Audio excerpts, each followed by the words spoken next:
Hey guys, it's Simeon. This is Pro Wrestling Unlimited as we are here on the 7th of November 2019 to talk about everything that went down on this week's NXT on the USA Network. I thought this week's NXT was a really good show, and a lot of people did, as the rating went up by 29% from where it was last week. Now I know you're going to say, oh, well, it just went up some because it was no longer going up against a huge baseball game, but it was even up from the week prior to that. So this invasion angle, this Survivor Series stuff, it's all working. It's all doing well for the WWE, and I think that's great. So as we let some of you guys jump in here, wait for you guys to get into the live chat.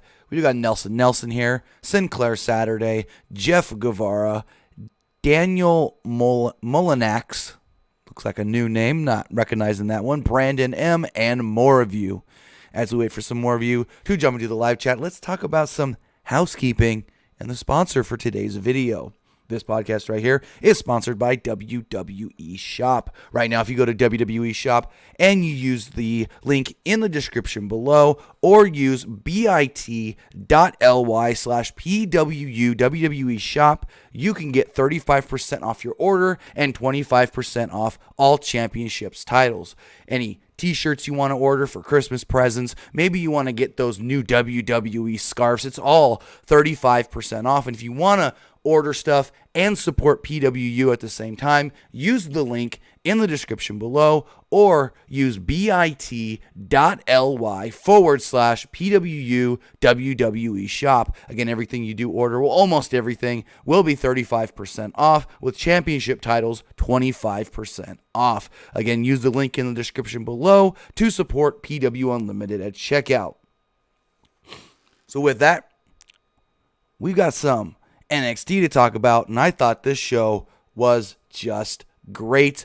They teased a lot of things going forward, and it really has me interested in seeing what's going to happen next week. And I do have to preface that I don't know if there's going to be any main roster stars next week because they're going to be on the European tour. Now, that's not saying that they can't fly anybody from Europe back to the States for NXT. I'm just saying it almost seems less likely that we get any main roster stars, but we'll see how it all does go down. This week's show started with a hot angle. The angle actually aired 15 minutes before NXT went on the air on social media. WWE posted a video of the Undisputed Era walking around, I guess you can call it backstage at Full Sail. As they're walking around doing their thing as the Undisputed Era, they get attacked by the OC, AJ Styles, Luke Gallows, and Carl Anderson, and they played this video at the onset of NXT. All four members of the Undisputed Era get just laid out by the OC. I think Bobby Fish goes through a table. Kyle O'Reilly gets thrown into a wall. I think it's a, what do they call them? Oh, man, it's on the tip of my tongue. A storage bin or something. I don't know exactly. And they all just get wrecked. So the show finally opens up, and we've got AJ, Anderson, and Gallows all walking down to the ring. And this is the first time any of these three men ever appeared on NXT, because remember, all three skipped NXT when they came to WWE. They all three went straight to the main roster. It's not like Nakamura, not like Finn Balor, not like Kushida, who all came from Japan and had to start in NXT. No, these three men went straight to the main roster. So they come down to the ring, all just super confident in what just went down. And AJ basically goes, "So this is NXT?" And the crowd starts chanting for NXT. Styles said that he and the OC were here because the NXT roster tried to take over Raw, and NXT wanted a war. He said, "Now we're bringing the war to you." Styles went on to mention all the different champions that NXT has and that they're out of commission, alluding to the attack earlier tonight on the Undisputed Era. Styles said the OC was taking over NXT. Styles said, "That's not just phenomenal, that's undisputed." This would then bring out Tommaso Ciampa. Ciampa would enter the top of the stage and address the OC from there. Crowd chanted, "Daddy's home." Ciampa said that he's always asked, "When are you going to the main roster?" And then he said, "Well, welcome to the main roster. NXT is now and always has been the show." Crowd was still chanting, "Daddy's home." Ciampa said he had a problem with them taking over his ring. Sal said Ciampa wasn't a big enough bitch to come out and say anything. He then said that what are you going to do? Come down here and 1-on-3? And on cue, out will come the backup. Matt Riddle and Keith Lee. Crowd trying to bask in his glory. Ciampa challenged the OC to a match later tonight. 3 of them versus the 3 of them. The OC versus Ciampa, Lee, and Riddle. And AJ accepted for the OC. Great opening for the show. Just amazing, amazing, amazing.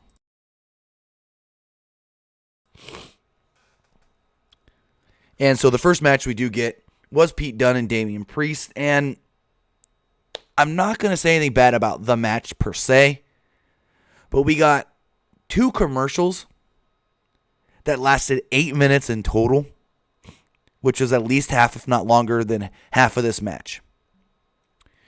So they wrestled to a stalemate early before going to a commercial break. After the break, Priest cut off Dunn and cut him down with some strikes. Dunn used joint locks to counter, but Priest stomped a mud hole. He walked it dry with a stinger splash and an elbow.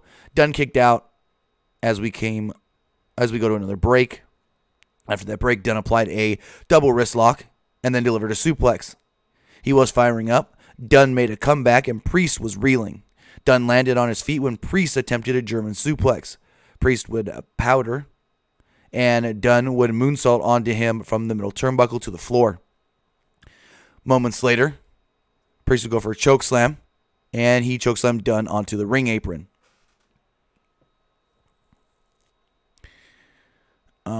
Going forward, Priest countered and mowed down Dunn a little more. Priest then springboarded off the middle ropes into a flip dive before a commercial break. When they returned, the two were fighting it out and exchanging before a double down. They kept countering each other until Priest caught Dunn in the razor's edge for a 2. Priest was dominating when Dunn grabbed his fingers in a joint lock. Dunn backed Priest into the referee and into the corner. Dunn then fouled Priest with a low blow. Dunn then went for an armbar, but not before doing the finger break spot. He then wrenched on an armbar, and Priest tapped out. So the two guys are 50-50. Priest won the first match. Dunn won this match. Killian Dane would then run down and attack Dunn after the match. He laid Dunn out with a Vader bomb. Priest jumped Dane, but Dane countered and sent Priest chasing up the ring. Or out of the ring, I mean. Dane stood tall in the ring. And it looks like they may be moving forward to a triple threat between these 3 guys. Backstage, Dakota Kai said she was going to prove herself to Rhea Ripley and prove that she belongs on Ripley's team for War Games. Kai also threatened to kick Shayna Baszler's face off in the match later tonight. Next up, we did get the NXT television debut of Santana Garrett as she took on Tainara Conti. They grappled on the onset. Conti healed on Garrett as she played the aggressor, and Conti really did not look that good in this match. Garrett got a hot spot, but Conti suplexed Santana. Conti hit Garrett with a running knee strike. Conti then moments later went for a dash, and she dashed a hope spot. Conti then did a couple of cool throws, but it still didn't look all that great. They then slowed down the pace here. Garrett did make a comeback, and she did a cartwheel handspring into a Great Muta back elbow. Garrett then got a near fall off of a southpaw punch. She went for a handspring moonsault, but Conti rolled out of the way. Conti then dropped Garrett with a kick and pinned her 1, 2, 3. Not much to the match. And again, Tainara Conti just didn't look that good here. So then we got NXT champion, or NXT Women's Champion, Shayna Baszler, taking on Dakota Kai in a non-title match. I've seen these two before, and I think this was almost as good as the last time I saw them. I think their last match was just slightly better, and I've heard some of their house show matches were better as well, but this is still a really good match. So Kai showed some fire from the start, and she even punked out Baszler early. She shined as Baszler bumped around the ring. Kai then went for a kick off the apron. Baszler caught her leg and then posted her. Baszler worked Kai's knee, which is in a brace, so she worked over the injured knee. Baszler stomped the leg before a commercial.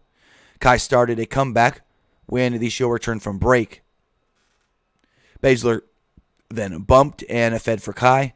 Kai got a 2 off of a knee strike. Kai climbed the turnbuckle and Baszler tripped her. Baszler then executed an avalanche gut-wrench suplex for a near fall. They traded strikes and staggered each other. Kai went for her running kick, but Baszler hit her with a kick instead, and moments later, Kai caught her with a face wash that looked really good. Kai then went for some more kicks, but Baszler fought back and delivered a step-up knee for a 2. Baszler transitioned into a converted clutch, and Kai escaped. Kai hit the ropes and went for a leaping kick, but Baszler caught her midair to apply a clutch. Kai tried to make it to the ropes, but Baszler trapped her arm, so Kai had no choice but to tap. After this, Marina Shafir and Jessamine Duke would run down to attack Dakota Kai. Tegan Nox, Candice LeRae, and Rhea Ripley would run in to make the save. Io Shirai and Bianca Belair would also run down, and finally Mia Yim would run down to make the save for everybody with a kendo stick. She cleared the ring, and the crowd was chanting heavily for Mia. In the chat, Nelson says, "Hey Tim, do you think Kai was snubbed last night?"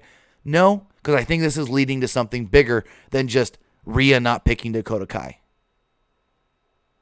There are a lot of people that think that this can lead to a Dakota Kai heel turn, because everyone thinks that Dakota's not good enough, and that Dakota needs to show more fire, and that Dakota needs to, what's the word I'm looking for, have an edge about her.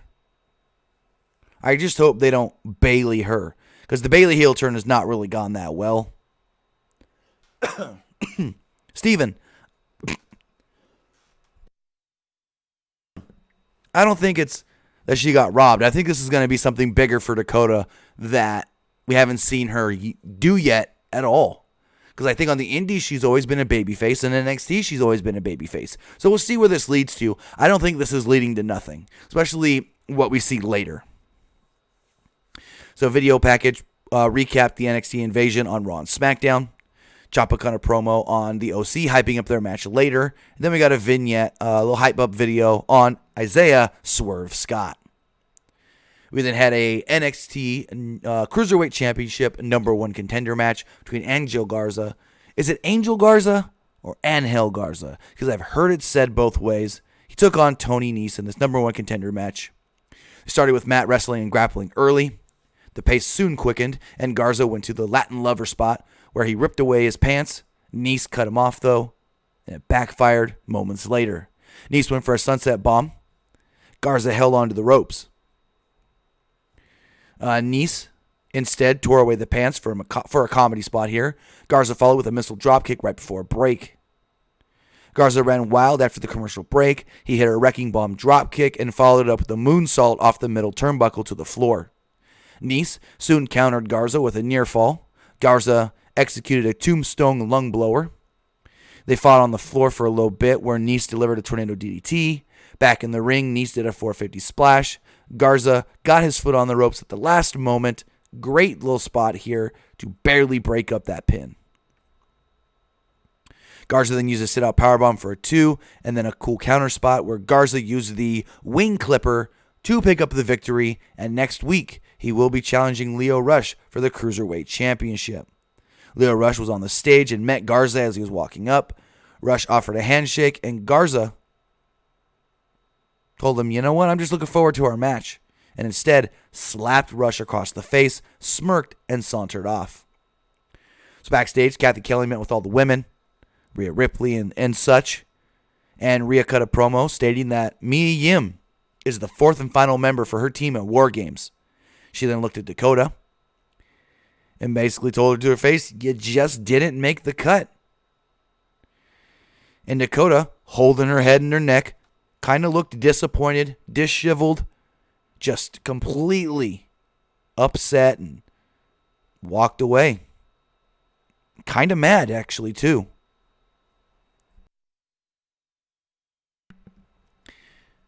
Going forward, we then got Isiah Swerve Scott against Dominic Djokovic.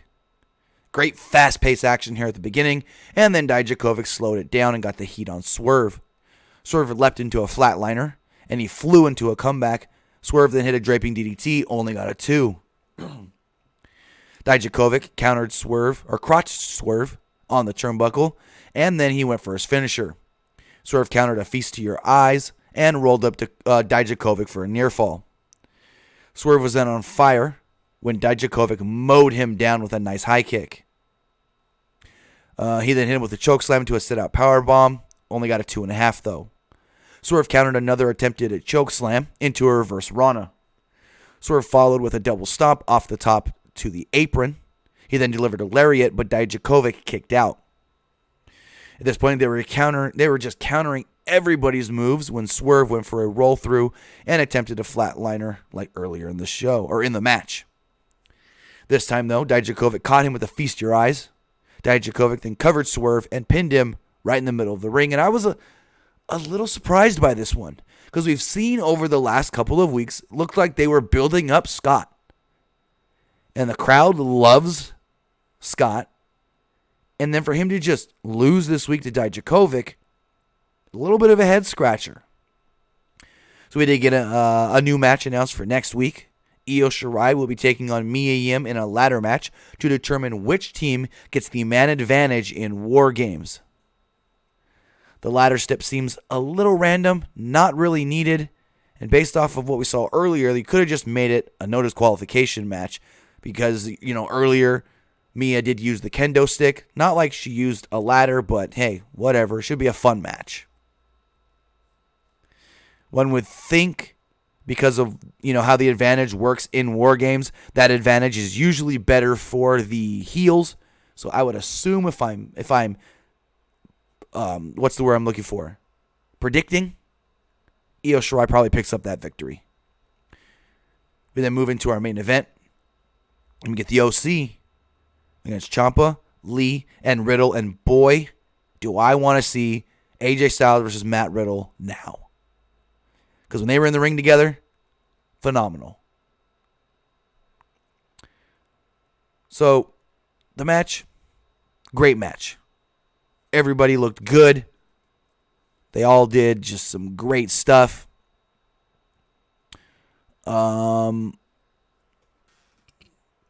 Early on, Riddle took a bullet for Ciampa when Styles hit Riddle with a phenomenal forearm. To the floor, Ciampa caught Styles coming back into the ring, and he used a draping DDT on Styles for 2. Lee faced off with Gallows, and the crowd chanted for Lee. This turned into a Haas fight with the unstoppable force meeting the immovable object. Lee then sent Gallows out of the ring with a pounce. Anderson tagged in and ran wild through some spots. That ended up with Lee hitting a crossbody before a commercial break. The OC then got the heat on Ciampa during and after the break. It built to Anderson leaping off the middle rope into a jumping knee from Ciampa that turned into just a great looking spot. Riddle then exploded in the ring off the hot tag. Riddle cleaned house of all members of the OC with a fury. He went for the bro to sleep and a German and went for the pin, but Gallows jumped in and broke it up. Anderson and Gallows then went for the magic killer on Lee, but Ciampa made the save. Series of high spots towards the end. Styles got a near fall on Riddle here. Fast forward a little bit, and Riddle rolled through an attempted phenomenal forearm from Styles. Then we got the greatest ref bump ever.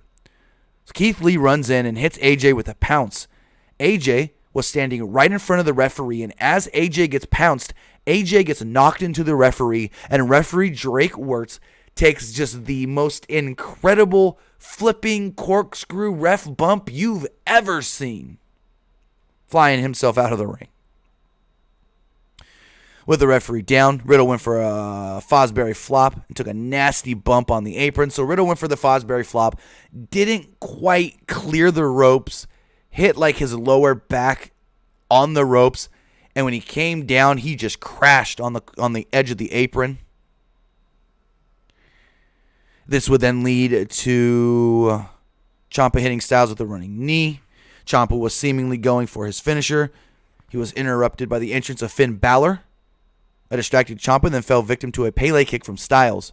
Styles then strolled down to ringside and gave Balor strolled down to ringside and gave Riddle a 1916.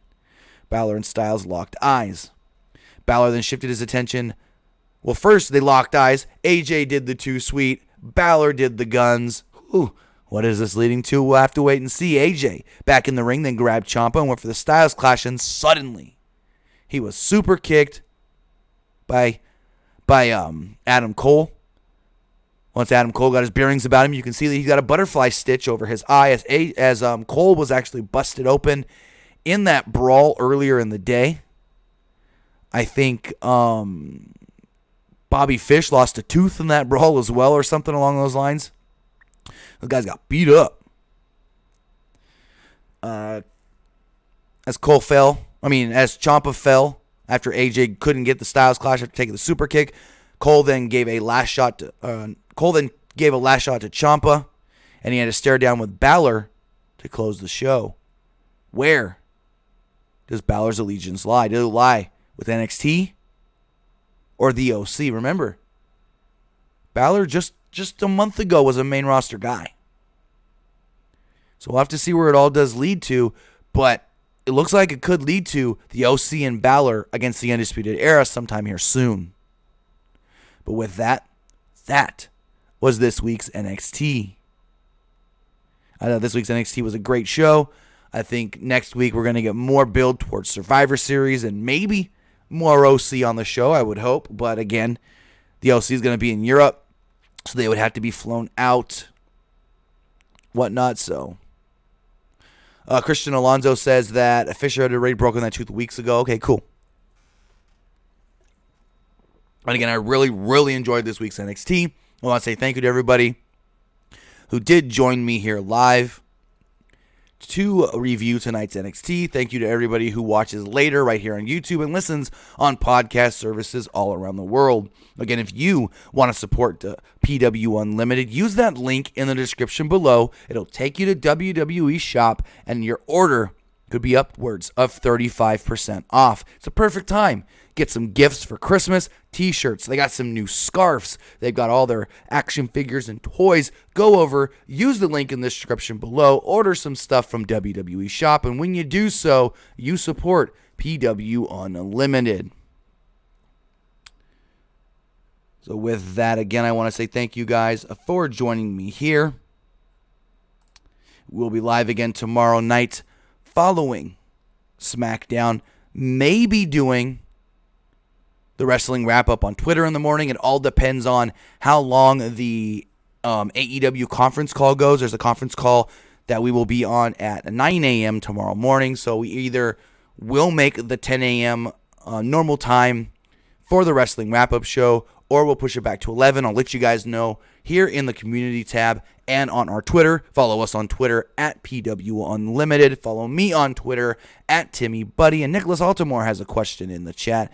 He says, could this mean that Styles could lose the title and join forces with Balor in NXT? I don't see that happening. I don't see AJ Styles moving down to NXT. AJ was never an NXT guy. He skipped NXT entirely. Same with Gallows and Anderson. And he ain't moving back. He ain't moving there. He ain't going down. For him, it would seem like a demotion. For Finn, it didn't, because they weren't pushing Finn as a top typey guy. AJ, they are. So I just don't see it happening for AJ Styles. But again, thank you for joining me here tonight. We will let you know exactly what time we will be live tomorrow morning on Twitch, bring you all the news in one easy to quick watch video. And for sure, we'll be live same time tomorrow night, 8 p.m. Pacific, 11 p.m. Eastern, following SmackDown on Fox. Have a good night, guys, and we'll see you tomorrow.